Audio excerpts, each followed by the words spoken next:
ધર્મરથ એને કહેવાય કે આજથી 5100 વર્ષ પહેલા કુરુક્ષેત્રના મેદાનમાં જ્યારે અર્જુન યુદ્ધના મેદાનમાં કુરુક્ષેત્રમાં ઉતરે છે ત્યારે જોવે છે કે સામે કોણ છે?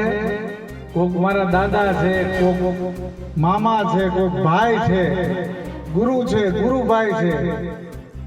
ત્યારે એને એમ થાય છે મસ્તનું યુદ્ધ. મસ્ત એટલે આપણો વિસ્તાર, એ તો ખ્યાલ છે ને.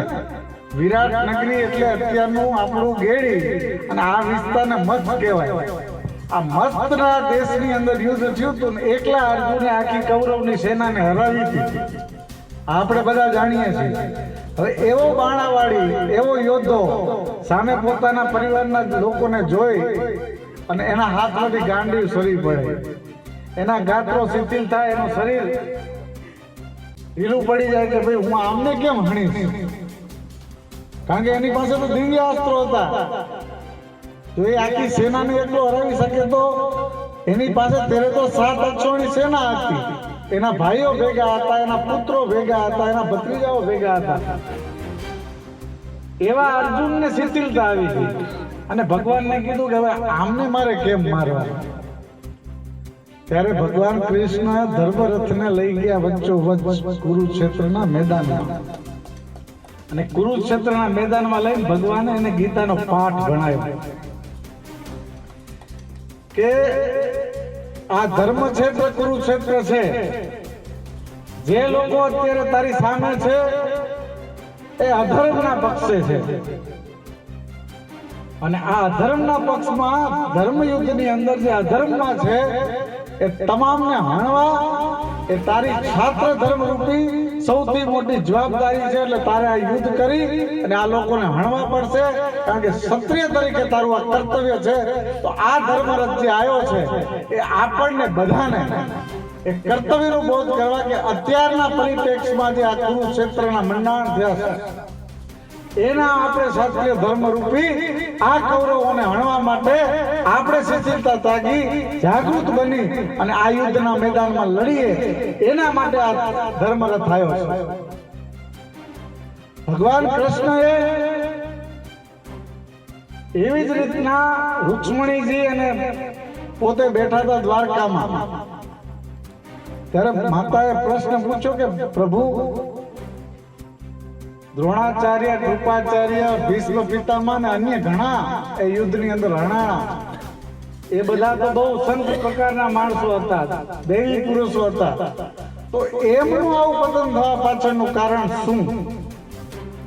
ત્યારે ભગવાને એક સરસ જવાબ દીધો કે જ્યારે ધૃતરાષ્ટ્રની સભાની અંદર જ્યારે દ્રૌપદીના ચીરહરણ થતા હતા ત્યારે આ લોકો મૌન હતા. એ ધારક તો એ અબડાના શીલનું રક્ષણ કરી શકત, એનું ચીરહરણ અટકાવી શકત, પણ ત્યારે આ ધૃતરાષ્ટ્રની સભાના સર્વે મહાપંડિતો, મહાજ્ઞાનીઓ ચૂપ રહ્યા. અને દુશાસને જે કૃત્ય કર્યું દુર્યોધનના કહેવાથી એને મૌન રૂપે જોતા રહ્યા.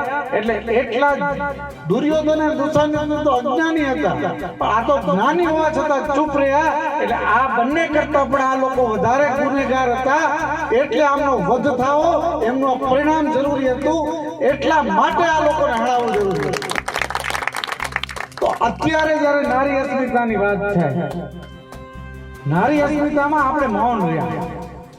રાજપૂત સમાજ સફળા જાગી ગયો કે ભાઈ અમારી માતાઓ બહેનોની વિરુદ્ધમાં આક્ષેપો થયા, કલંક લાગે એવી વાત થઈ. પણ આપણે આજના મૌન નથી. તમારા ગામમાંથી પણ આપણા સેનાના જવાન છે. હવે એ બોર્ડર ઉપર આજના યુગનો ક્ષત્રિય કોને કહેવાય? જે બોર્ડર ઉપર લડે છે એ ક્ષત્રિય કહેવાય. આજના યુગનો ક્ષત્રિય કોને કહેવાય? કે જે સેનામાં છે, સેનામાં ભારત દેશની, ભારત માતાની રક્ષા માટે લડે છે, એને સેના, એને આજનો ક્ષત્રિય કહેવાય.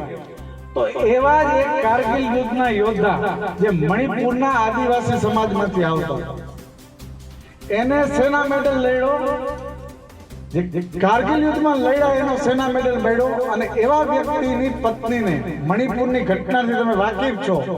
મણિપુર છેલ્લા 6 મહિનાથી સળગી રહ્યું છે એકદમ. અને એ મણિપુરની અંદર એક કારગિલના યુદ્ધના જવાનની પત્નીને ઇમ્ફાલ નામના શહેરની અંદર 1.5 કિલોમીટર સુધી નગ્ન અવસ્થામાં આ ભાજપના કાર્યકર્તાઓએ દોડાવી અને એનું ચરિત્ર હનન કર્યું ત્યારે આખો દેશ મૌન રહ્યો.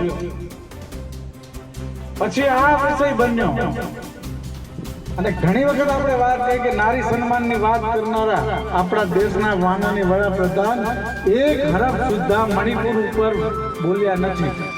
અને સંસદની અંદર જ્યારે બોલવાના કહેવામાં આવ્યું ત્યારે માત્ર 65 સેકન્ડ એમને મણિપુર વિશે બોલ્યા. અને પછી આ ઘટના બની રાજકોટની અંદર.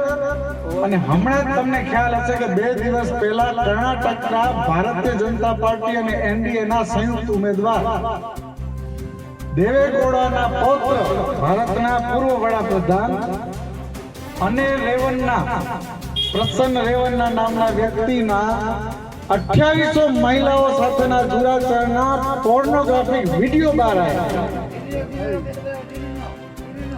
એટલે આપણે એ જોવું રહ્યું કે આ બધા ઘટનાઓ પ્રધાનમંત્રીને જાણમાં નથી એવું નથી. ખુદ કર્ણાટકના ભાજપના એક વરિષ્ઠ નેતાએ પત્ર લખીને કીધેલું છે કે આ વ્યક્તિને મહેરબાની કરીને માનનીય પ્રધાનમંત્રી એનડીએના ઉમેદવાર બનાવશો નહીં, કેમ કે આ વ્યક્તિના આવા અઘટિત ઘટનાઓની અંદર ઇન્વોલ્વમેન્ટ છે. તેમ છતાં એનો પ્રચાર કર્યો, એની ચૂંટણી બદલી ગઈ અને પછી દેશ મૂકીને ભાગી ગઈ. તો આવી